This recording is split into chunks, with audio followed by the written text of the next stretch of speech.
Welcome to the 8th episode of VSTML 2019 Recaps from Reality TV Warriors. My name is Michael Armstrong, and joining me as always is the Canadian who we know is always ready for business when he's wearing sports clothes, Logan Saunders. Good morning. Good morning, Brisbane. Yes, I am in Brisbane, was in Sydney the past few days, met up with fellow co-host Michelle Pierce-Donovan without her family, and... She took you to a suicide hotspot. Yes, a suicide hotspot and a place called The Heads right afterwards. And the funniest part about hanging out with Michelle that day, which would have been just 3 days ago, is that we parked in this one spot to check out the suicide place. And then we were only gone for like 10 or 15 minutes, and it was a place that we weren't supposed to park. And then she's like, oh, there's no bylaw officers around, so we can just quickly check it out. So we get back. Couldn't have been more than 10, 15 minutes tops. And as we get back to her car, there's a bylaw officer just finishing writing up her ticket. A ticket for the Pierce-Deno van? The Pierce-Deno van, yes. And she's like, did you just book me?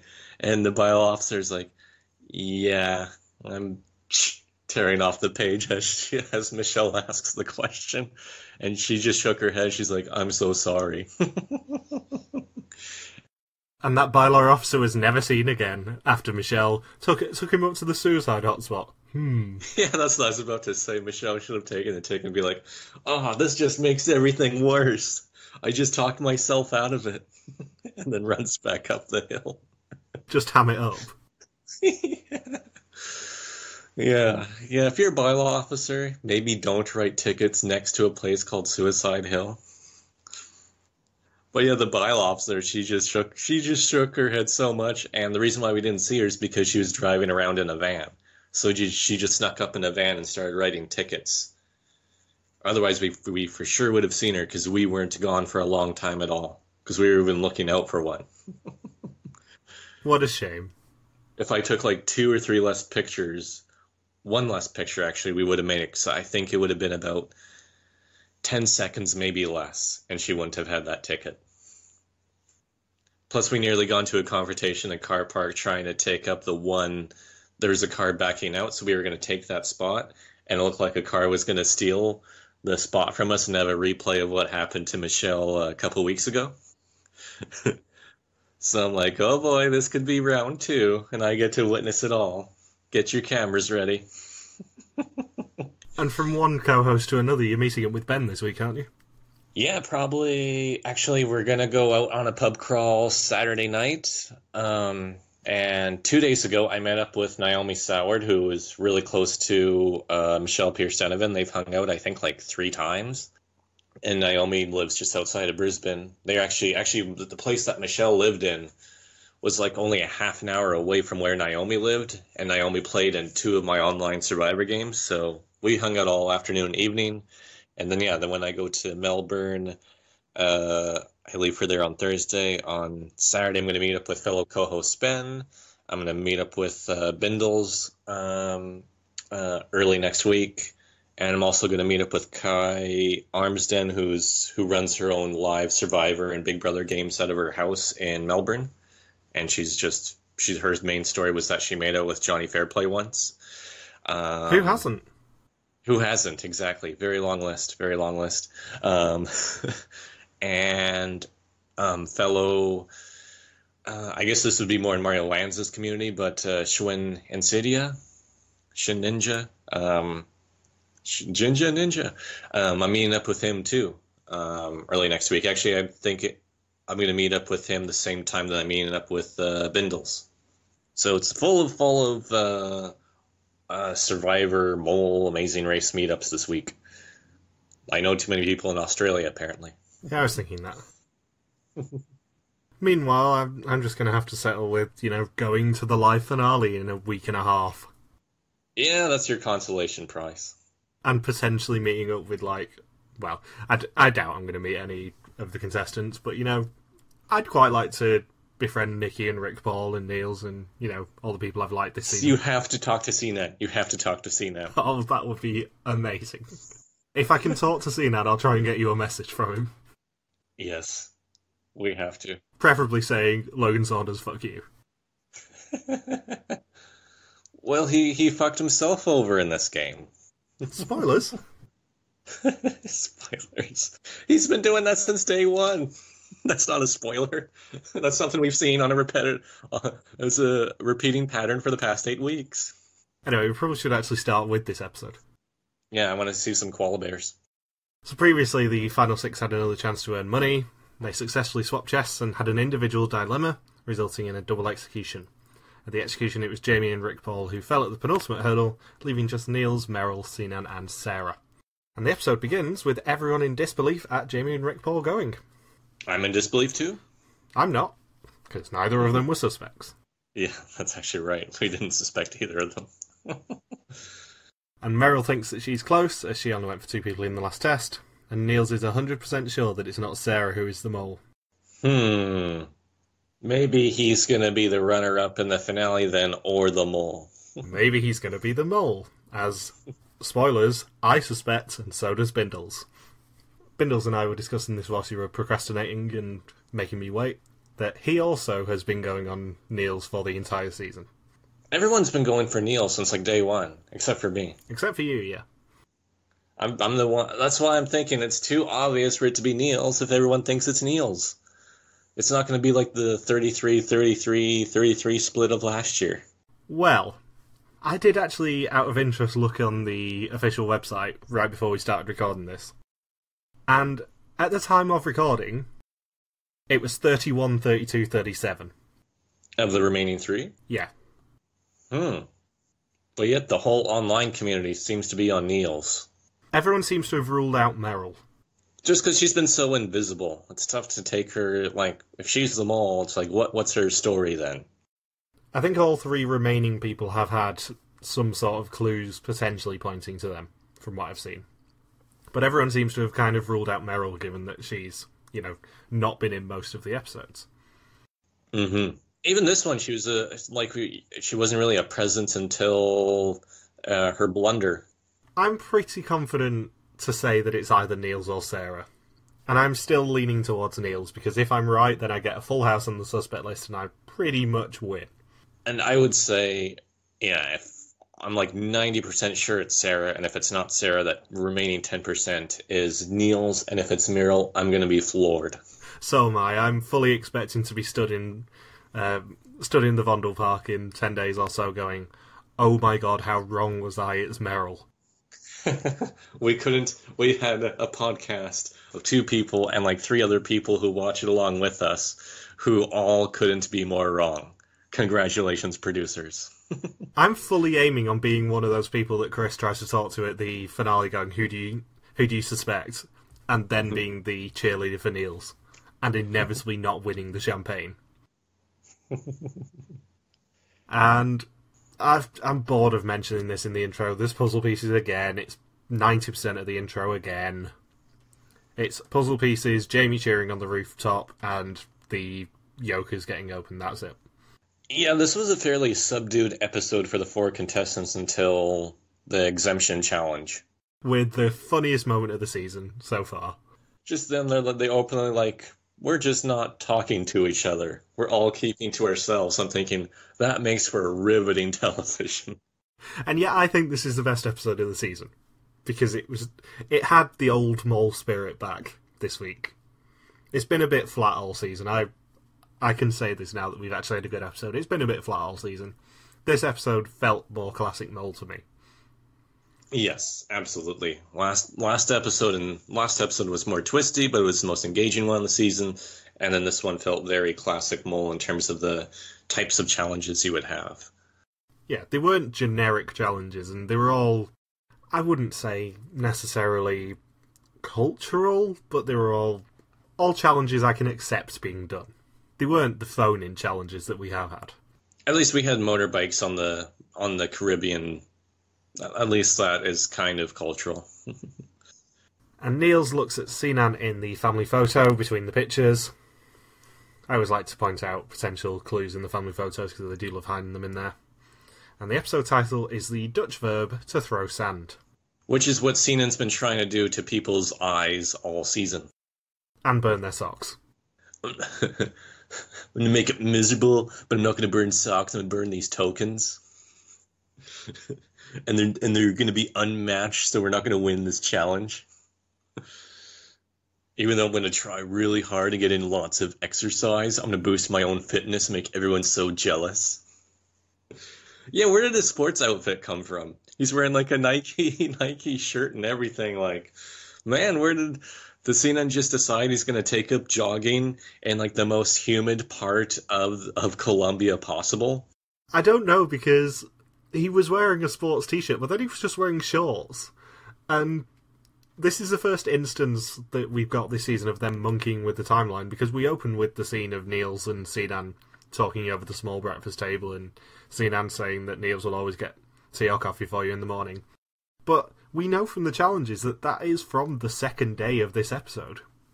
They wanted to bookend it with Sinan and Niels and everyone talking, but they pulled a scene out of day 14 because that's how Sinan is dressed in the second challenge. It makes you think maybe there's just no footage to show from day 13. If they're like, everyone kept to themselves, it's like, yeah, I guess then you have no footage to show for an entire day. And Sarah comes down and says that Sinan is now ready to start earning money as he's wearing sports clothes, which apparently just constitutes a t-shirt and shorts. That's sports clothes by Sinan standards. Normally he'd wear suspenders.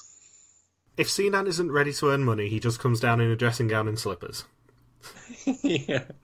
Hey guys, yeah, it's going to be all on you today. Yeah, I'm feeling like lazy Sinan today, sorry. Just give me a drone. Sinan can't do this one. Yeah. I need to veg. And at breakfast, Sinan refuses to tell Niels whether he's the mole or not. And this seems to be a recurring theme through this episode. Niels asks all three of the other people whether they are the mole. Yeah, he turns into a musician/interrogator. I'm wondering why they've included these scenes. Because it kind of suggests to me that Niels might be just being the mole and playing with people here. Well, I mean, he's definitely been successful considering they haven't earned any money. And he's been the one that's earned the most money. And yet somehow we might be talking about him being the mole. He'll be the first mole ever to not be the worst performer, purely because the rest of these people are horrific. Not even the bottom, 4 or 5 out of the other 9. He's top 3rd. Maybe even number 1. The least mole ever. Inexplicably, he's not the worst performer. What the hell? And Sinan tells Niels to believe his hazel eyes. So Sinan apparently is a big Kelly Clarkson fan. I would have guessed that immediately. Yeah, he really digs American Idol. He's a big Brian Dinkelman fan. Sinan went into the season asking people to break away. Yeah. At the end of each episode, they didn't air this. But whenever somebody gets executed and they go back to their hotel, Sinan just stands up and says, "Seacrest out." And fun fact, Sinan is going to be hosting Live with Sinan and Kelly next year. Yes. I'm going to make it miserable by constantly talking over Kelly whenever we interview a celebrity. I'm going to start mimicking every word she says and all of her mannerisms. I'm going to miss Sinan so much. I need to do a blog just dedicated to... We need to get 10 different screenshots of Sinan and just have 10 quotes of ways he sabotages things. I love the idea that Sinan just came into this just wanting to screw people over. And finally people have been spotting this. Because we've said it from day dot that Sinan was going to be a star of just constantly trying to get back at people for no other reason. And I'm very pleased to say that he's one of the many people on these sort of shows that we've seen the potential of. So I'm devastated that he's gone. I was hoping that Sarah would go just for spiteful reasons against you, but... That's what I thought when he messaged me earlier when you're like, "Have you seen the episode yet?" I'm like,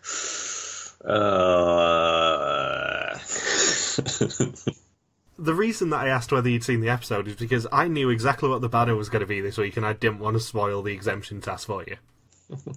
But hands down, the funniest moment of the season so far was Niels' WTF Meryl reaction.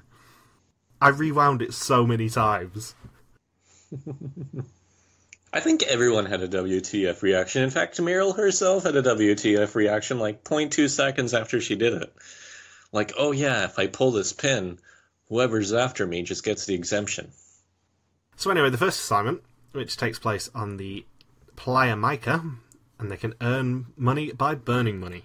And there are money counters hanging on poles on the beach, and they must burn pairs of counters to leave only the unique amounts, which will combine to make the money that they can win for the pots. And they have half an hour. And the money for the pot is €1,550. And I mention that because they do not get €1,550. I like how they leave so much money left over where they're like, oh man, we're going to earn almost €4,000. Our most successful challenge to date. Our pot's going to increase by 50%. Guys, we're not that generous. They just don't burn anything at all. And they're like, woohoo, we just earned €20,000 in one go. Do you think that this challenge was actually possible? Yes. They were given a pretty big time limit, and that field was not big with torches. Well, we don't know how many there actually were in terms of pairs, but they did horrifically badly, and I know this is making me sound like a broken record now, but they did so badly on this challenge. They came up with, they found the correct method, and then they stopped doing the correct method. Well, given that they were aiming for €1,550, and what they actually got was 6,030 left over, that's impressive. Like they said at the beginning, they're like, okay, we throw in the matching pairs together. Let's do it the whole way. But then they started throwing it in one by one for the remainder of the challenge. They only did the matching pair toss once or twice. And they figured it out right at the beginning. Yeah, what I didn't understand is there were 4 fires there that they could have used. They used one of them. And there was 4 of them, so they just had to divide into 2 pairs. One goes on one side, one goes on the other side. You meet up in the middle. But they didn't meet me in the middle. Why didn't they meet them in the middle? So the pairs were Meryl and Niels and Sinan and Sarah. Kind of pairs? Yeah, and Sinan and Sarah split up their responsibilities, so Sarah would throw the counters in and Sinan would look for them. That's the most Sinan thing ever. He's just going to look for them. He's not going to do the running, except for 10 seconds. He ran a little bit more than Steve and Dave from Season 4 of The Amazing Race. You know what I would have done here? The rule was that if you took a counter off the pole, you had to throw it in the fire. What I would have done is I would have moved the poles. Right, they probably weren't that stable in the sand. No, I would have picked the poles up and I would have brought them all near to the fire, and then I would have just matched them up. Yeah. Because as long as the counter does not leave a pole, you have not technically broken the rules. Right. And this challenge is all very cinematic. It's the sort of challenge they always do of a nighttime cinematic challenge in the sea. They love it when they get the opportunity to do it. The most infamous example of this is at the end of the Hong Kong Philippines season, where they did the very final task in the sea with bottles, basically loads of bottles with messages floating in them, and you had to work out whether it was a true or false statement. A message in a bottle? Yeah, they did it all at night in El Nido, and it was very pretty. In El Nido? They did that in El Nido? I was in El Nido. I know you were. That's why I mentioned it. Yeah, that would have been sweet. Good beach. Yeah, I think they did the last 2 or 3 episodes in that area of the world. Because they did an entire Survivor parody episode as well. And how many years ago was that? Because El Nido's only really emerged as a really big tourist spot, I think, like the past 6 years, I want to say. 2014? Yeah, so that's right when it would have been like the place to start going to. Yeah, because 2013 was South Africa, 2014 was Hong Kong, Philippines, 15 was Sri Lanka, 16 was Dominican Republic, 17 was America, 18 was everywhere in Eastern Europe, and then 19's Colombia. Right. And I'm very impressed that I managed to just reel those off. And Pyromaniacs love this challenge. Yeah.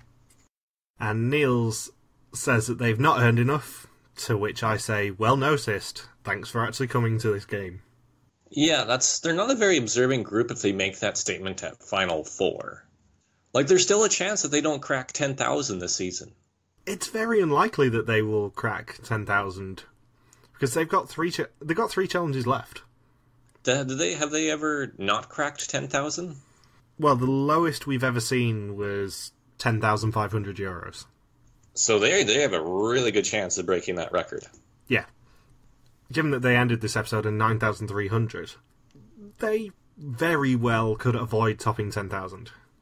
Yeah, it'll be close. It'll be really close. Because they probably just have just two challenges, right? 3. There'll be 3 in the finale? Yeah. The way it'll work is there'll be 3 in the finale, then the final test, and then it looks like they're actually doing the reveal on location this year, so we'll get the cliffhanger of, here's the sabotages that the 3 of you have done, but wie is dem all. And then Rick will turn to the camera and say, find out next week. Yeah, they could still pull out like 2,000 euros next week. Depends what sort of challenges there are, because we've still not seen the Puzzle Piece challenge as well, which they seem to be hyping up repeatedly. Yeah, so all they have to do is just slot the table with an easy challenge for like 1,000 or 2,000 euros, and just keep maybe do that for all 3 challenges, and then they only have to succeed at like one, or they may only have to pass like 1 challenge just to reach 10,000 euros. It may not be a case of just do collect however much, like 300 euros here out of a possible 1,000. Could just be an easy pass or fail challenge where it's like, pass this, you get 1,000 euros. And in the first challenge, Sinan runs and history is made. Yes. I'm going to make them all miserable by putting in a decent effort. I thoroughly enjoy how the editors have just been constantly ragging on Sinan for a good 2 or 3 episodes now. Because it's like he's the mole. Especially when the next bit is that Sarah says that she's never seen him try at anything. And the fact that they did a huge pause in Sarah's confessional where she's like, I saw something unprecedented. I saw Sinan run. And they had like a 10-second pause before her announcement. And they have 30 tokens left at the end, totaling 3,540 euros for the Sinan Sarah side and 2,490 for the Niels and Meryl side, giving us a total for the challenge of 6,030 euros, and them actually a total for the challenge of 0 euros. You doubled the pot, guys. Congratulations. Can you imagine if they did actually have that as the real answer? If 6,030 euros was the real answer? Everyone would be dissecting what the hidden clue was there. It's a complete gimme challenge and they screwed it up. And Meryl says to Niels that she's not the mole. Yeah. And on day 14 they arrive at the Laguna Grande for the second assignment, and spread out across the field are barrels with money on top of them, totaling 2,000 euros. And they can use a drone to try and find the correct spots and bring the money back within 30 minutes, whilst also avoiding hunters. Yeah, Sinan. Sinan does not go quietly. He does his last big sabotage with the drone. He's like my dad with computers. Even when Sinan has a challenge where he stands completely still, he's still the biggest saboteur. Like, seriously, if it wasn't obvious that Sinan wasn't the mole from this, it's definitely obvious now, because the mole sees Sinan wanting to not have to run through the field and goes, Sinan, that's a great idea. Because Niels probably knows as mole that Sinan is going to be rubbish at controlling a drone, because he's the old person. And what do you know? Yeah, like they were showing him, like, Meryl figures it out in like 2 seconds. You zoom in here, you move there. It's very quick. But the best bit about that is that Meryl doesn't even take over on the drone after that. They were all begging him to give up the drone to somebody else, and he refused. And he's like, no, the drone's just slow. Tomorrow the drone will be wearing a t-shirt and shorts, and will be trying to throw things into the fire. The drone should be named the Sinan 5000 because it goes about as fast as him. And Niels and Meryl head out to grab the first note, and they decide to split up and have one person distract the hunters, who are on motorbikes, and that's Niels. And we also find out that the hunters can grab and pocket the money themselves. And one of the hunters does, as he goes past one of the barrels. Yeah, I'm sure they did that quite often with this group. Especially when Niels decided to just walk all the way back. And it looks like there are 8 notes on the barrels, all of which are PTN notes, which are €250. At least they get some. Yeah, this wasn't the worst performance they've ever had because, you know, they've had a lot of negative challenges, including last week. But it also wasn't a great performance again. Yeah, because this was a pretty easy challenge overall. Those motorbikes weren't too aggressive. Now, I'm interested to know what the rules were for the motorbikes, whether they just had to tag people to make them drop the money that they had, or whether they could take people out of the game, or whatever, because they really didn't do anything. No, they just collected some money. Did they even tag anybody? I don't think so, no. So, yeah, like, what was the purpose of the motorbikes then? Because essentially, it's just a challenge of them going to barrels, and Sinan's drone roll would have just been pointless. Because it's like, what does he have to keep an eye out for? Just how fast everybody is running? Yeah, they didn't really explain this challenge too well. Yeah, in terms of the exact rules of what the motorbikes can or can't do. And what's funny is when Sinan gets executed, he's like, I think I was executed because I couldn't keep a close enough eye on everybody this round. I'm thinking, you were the only one who had a drone where your whole role was to keep an eye on everybody. Like, this was a bad week for Sinan. He couldn't do the drone. He couldn't, even when he did run the fire challenge, it ended up being pointless. And then he gets executed this round. This is literally your only job. And he blames it as the reason why he was executed. Oh, if only there was a challenge where I could have watched everybody. God damn, my bad luck. Do you think that the mole knew that this challenge was coming up and then deliberately didn't sabotage this one at all? I'm thinking so. I'm thinking that maybe if you were Niels, the most you could sabotage is just by walking. Like, that's really the only way to sabotage it. I mean, this was by far the weakest challenge of the season. Weakest challenge of the episode. Maybe some of the season. Walk to barrels and get money and motorbikes do nothing to you? There's been some worse challenges, I would say, this season. It's quite difficult to pick them all. Because it's a below average season, but as I've said before, and I'll say it again, a bad season of the mole is still better than 99% of things on TV. And I feel bad for bitching about it a little bit, but I'm not sure that this was the worst challenge of the season, but it's definitely lower half. Yeah, definitely worst challenge of this episode at least. Yeah. And Niels and Sarah are sent out for the second round, and Sarah grabs the next note and makes it back safely to earn another €250 for the pot. Easiest €250 to possibly earn. Walk to a spot, then come back. No balance, no nothing. And Niels theorises that everyone will have €250 on it, so just run and find more and don't trust Sinan. Which is about the only mole action you can do, is kind of cause a bit of chaos. Which was actually the best advice. Ignore Sinan. And all three go out on the next round, and Sarah sees one of the notes on the way and just takes it back anyway. A hunter pockets another note, and Sarah returns safely with her €250, just as Niels spots another and strolls back to mislead the hunters. And they've got 2 minutes to find the final one that they're looking for, but a hunter has already gotten it.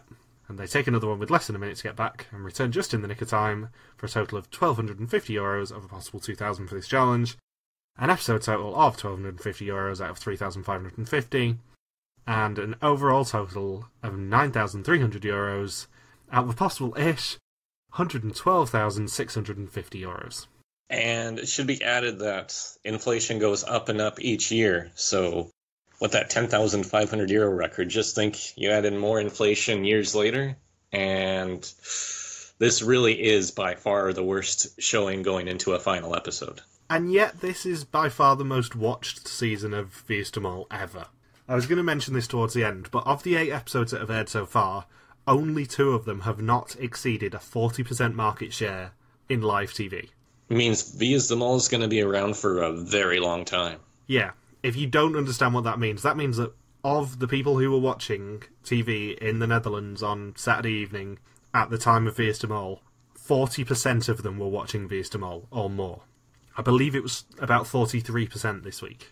To compare that to last season, which was an infinitely better season, only one episode, which was the finale, actually exceeded 40%. Why season 19? Why peak with season 19? I have no idea, but it's constantly on the up in terms of trends. Maybe because of Niels. Niels' music. I looked this up in the week when the trend began, basically, and you can definitely see a spike with this season, but it's been going up the past couple of years as well.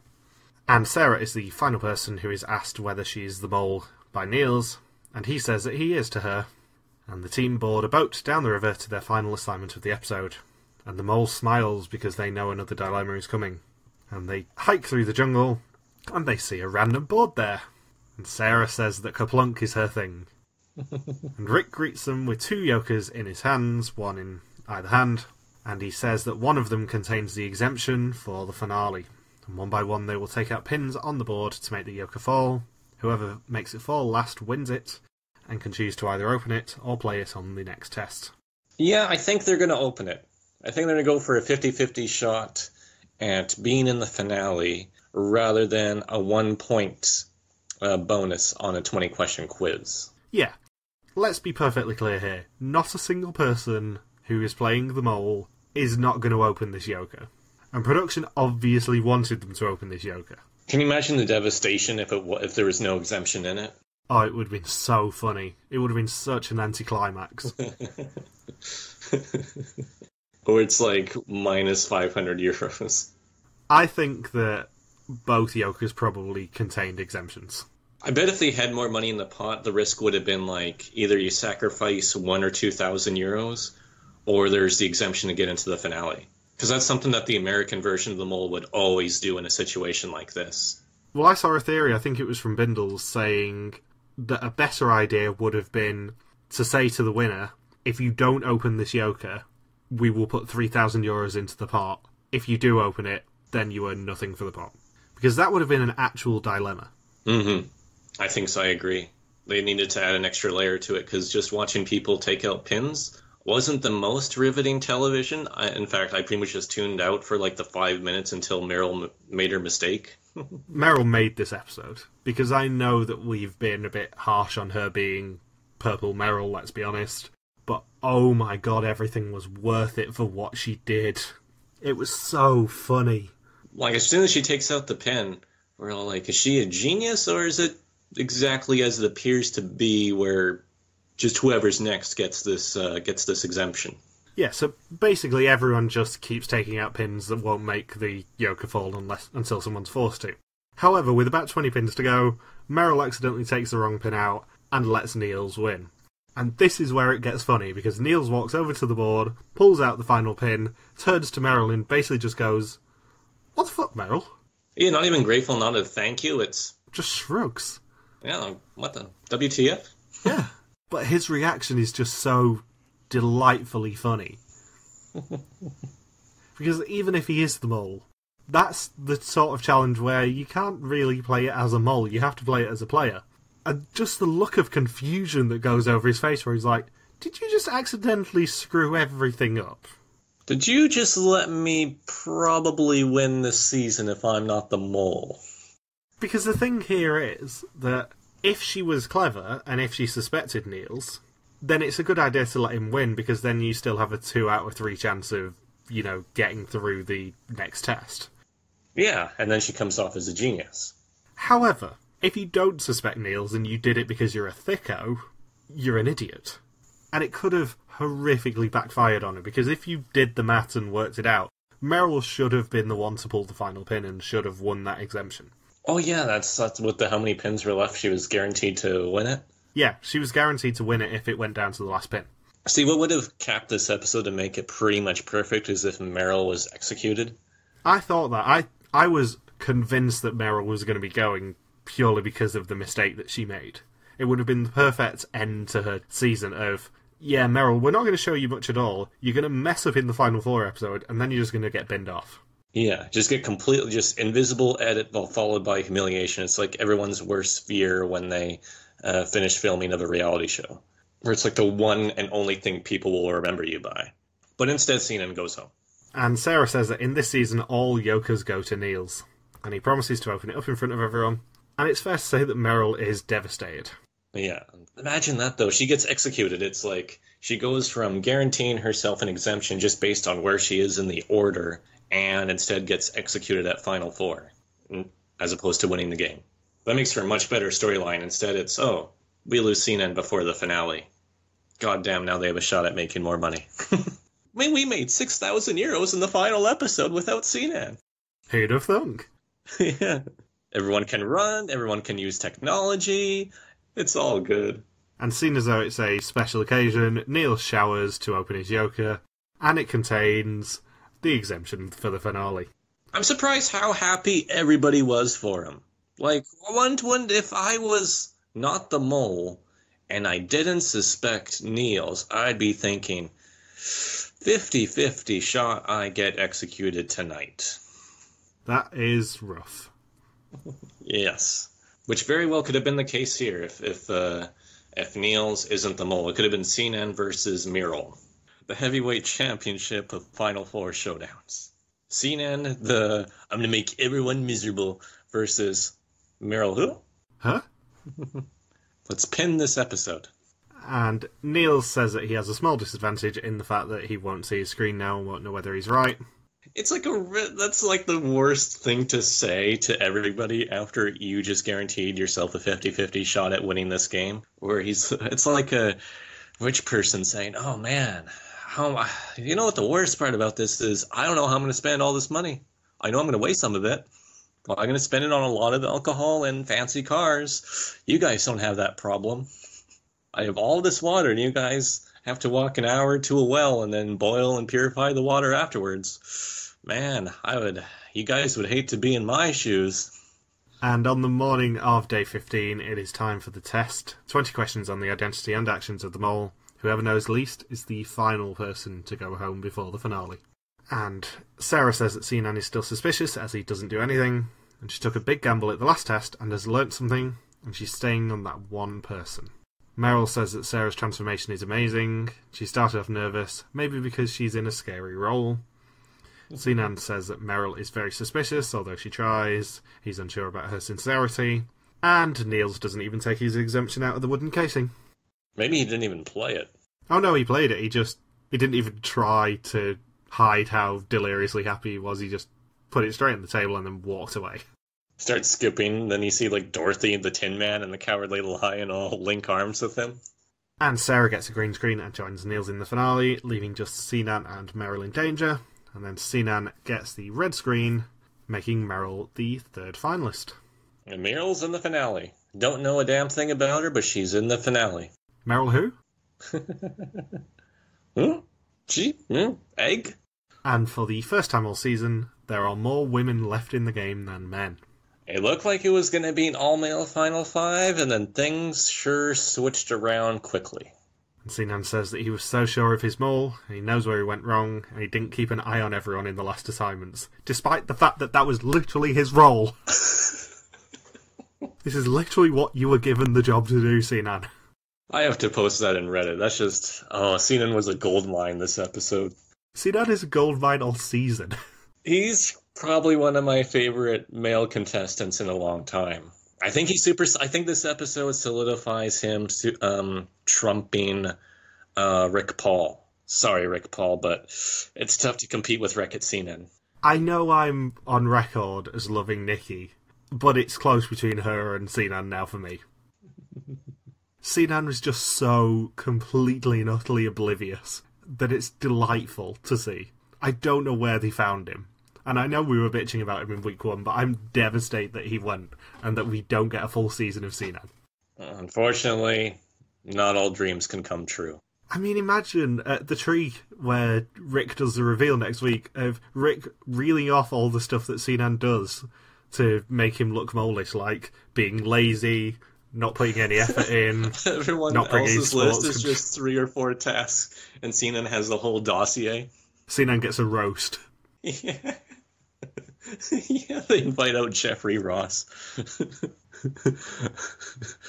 If there was a listening challenge, if there was a music challenge, I would trust Marley Madeline to do it more than Sinan. If I had to rely on somebody to use a drone, I would trust Stevie Wonder more than Sinan. I think it's fair to say that after this episode, this season is Sinan cancelled. I should tweet those jokes to Sinan. Sinan's not actually responding to anything from us, which is a real surprise, given how much love we've shown him. And regardless of the fact that I love Sinan, obviously, this is basically a worst-case scenario for me, because I knew it wasn't Sinan, and I can see it being the other three. It's still Niels, though, let's be honest, but... No, it's Sarah. It's Sarah. It's Sarah, and Niels is the winner. I genuinely wouldn't be surprised if it's any of these three who are the mole.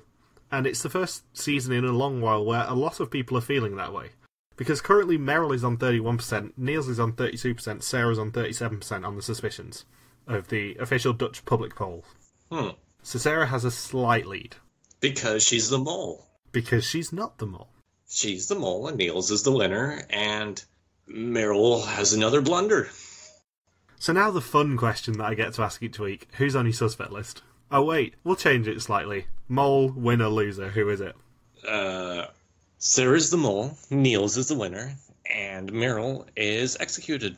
And my order is Niels is the mole, Sarah's the winner, Meryl loses. So we're just swapping one thing. Yep, as always. So next week, the final three miss the boat and Sarah jumps in a completely undignified moment. Everyone DJs a wedding, and the final three found out their fate on location, under a desolate tree by the look of things. Just a random tree, no significance. This just adds fuel to the fire of was Columbia an alternate location, because they haven't even thought of a great cinematic location for the reveal, it's just under a random tree. And there's so many choices in Columbia. Why didn't they do it on top of the volcano where Amazing Race loves to go to? Or just anywhere, on top of something. Maybe on top of Nikki's head. That would be higher elevation. And I would be remiss if I didn't mention, as I did last week, a little bit about Belgian Mole, because I'm very excited that it's back. Annoyingly for me, it's back 2 weeks earlier than I was expecting, because I mentioned in last week's episode that they were doing some sort of reveal on Thursday at 4 PM local time. They did do a reveal. They revealed officially that it's Vietnam, even though we know. They revealed the fact that the season starts without a mole, which is going to be interesting. They're doing a task in the first episode to determine who the mole's going to be, and then doing the rest of the season in Vietnam. And that it premieres on the 10th of March. Now, normally I wouldn't be that bothered, but the problem with the 10th of March is that I'm going to still be in Holland. I don't fly home until the 11th of March, because I'm in Holland for the Dutch Mole finale on the 9th of March. What an ironic reason. Which means basically that we're going to have to try and record pretty sharpish that week, because we've got 2 episodes to do. Yeah, I leave for Indonesia from Australia on March 10th, I think. But interestingly, something you may not have spotted is the fact that apparently all 10 candidate names are hidden in the reveal video. In graffiti, in Morse code, in Braille, everywhere basically. That should be the final challenge for the Dutch Mole contestants. What, work out the 10 candidate names for Belgian Mole? Yes, and they get 10 weeks to do it. So our good friend Gilles de Costa is returning on the 10th of March. I'm very excited because Vietnam's going to be a really cool location. I was just a bit surprised that it's going to be on the 10th of March. And our big bear is gone. Yep. Sadly, this show is Sinan cancelled. Yeah, no one's, like, the shares are just going to go, you said they were at over 40%, they're going to be at like 10% for the finale. Yep. No one wants to watch it without Sinan. I'm going to make everyone miserable by getting myself executed at Final Four, and then the show gets cancelled because of low ratings in the finale. Blindside. I intentionally took out the pins in a sequence that made sure I would be executed. It was my plan all along to sacrifice myself from getting 10,000 euros. I totally knew who the mole was. See, the thing is, I know even with these jokes, we're not going to stop talking about Sinan next week. We're 100% going to be just doing what would Sinan do if he was here jokes. It's better than probably talking about whatever Meryl ends up doing, let's be honest. What, nothing? Yes. Her version of nothing is a very different version of nothing from Sinan. So have you got anything else you want to say? Nope. I thought as much. So, thank you for listening to this Fiesta Mole podcast. You can join us next week for the penultimate episode of Mole Hunting. If you've got any questions, feel free to contact us on our Facebook page, Reality TV Warriors, on our Twitter account, RTV Warriors, or our own Twitter pages, MD Harmstone for me, and Logan for Logan. See you next week. Peace out and just chill till the next flavoring. Ja, je weet niets.